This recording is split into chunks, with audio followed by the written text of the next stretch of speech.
Biografi Sultan Syahrir, pejuang pemikiran dan kemerdekaan Indonesia. Sultan Syahrir, yang dijuluki Bung Kecil, lahir di Padang Panjang, Sumatera Barat pada 5 Maret 1909. Lahir dari keluarga bangsawan, oleh sebab itu, nama Sultan menjadi status kebangsawannya dalam adat Minangkabau. Ayahnya, Muhammad Rasad, bergelar Maharaja Sultan bin Sultan Leman dan Sultan Palindi, bekerja sebagai penasehat Sultan Delhi dan kepala jaksa di Medan. Sedangkan ibunya, Putih Siti Rabiah, seorang ibu rumah tangga yang bijaksana dan penyayang. Mudanya, pendidikan Syahrir tercukupi dengan baik. Pendidikannya dimulai pada tahun 1915 di Europees Leisure on the Reach (ELS) di Medan. Dilanjutkan tahun 1925 di Mir Oud Hybrid Leisure on the Reach Moulau, dan pada tahun 1927 di Algemeen Middle Bar School (IMS) Bandung.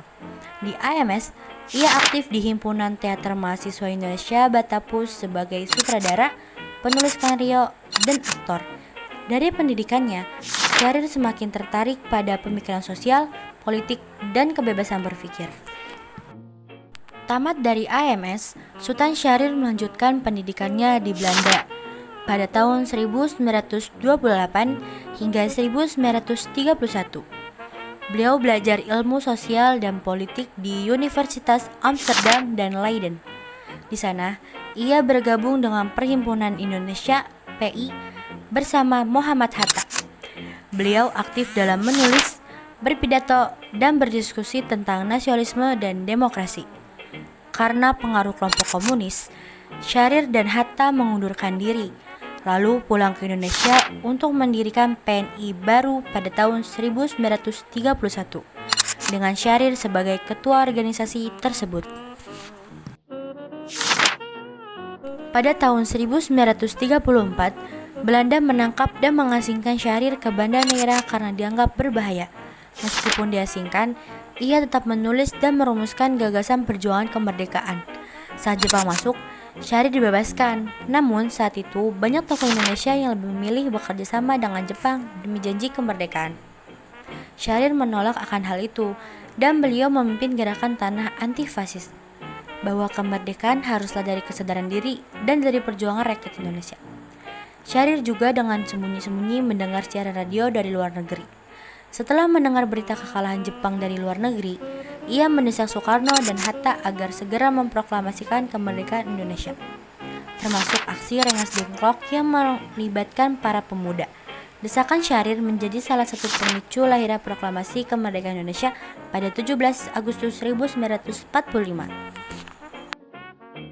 Setelah proklamasi kemerdekaan, Sultan Syahrir diangkat menjadi Perdana Menteri pertama Republik Indonesia pada tahun 1945. Dikenal cerdas, diplomatis, dan berhasil menjalin hubungan dengan dunia internasional agar kemerdekaan Indonesia diakui. Karena perbedaan pandangan politik dan situasi yang kompleks, ia mengundurkan diri pada tahun 1947, namun tetap aktif menulis dan memberi pemikiran tentang demokrasi dan kemerdekaan. Pada tahun 1962, Syahrir ditangkap dengan tuduhan PRRI atau Permesta yang tidak terbukti. Kesehatannya menurun sehingga dibawa ke Zurich, Swiss, dan di sanalah Sultan Syahrir wafat pada 9 April 1966. Kemudian dimakamkan di Taman Makam Pahlawan Kalibata, Jakarta. Perjuangan Syahrir menunjukkan bahwa kemerdekaan tidak selalu diperoleh melalui perjuangan fisik, tetapi juga lewat pemikiran, keberanian, dan pengabdian terhadap bangsa. Sikapnya yang tekun dalam pendidikan, tegas menolak fasisme, dan perannya dalam mendesak Soekarno dan Hatta menjadi inspirasi yang patut diteladani bagi generasi penerus bangsa.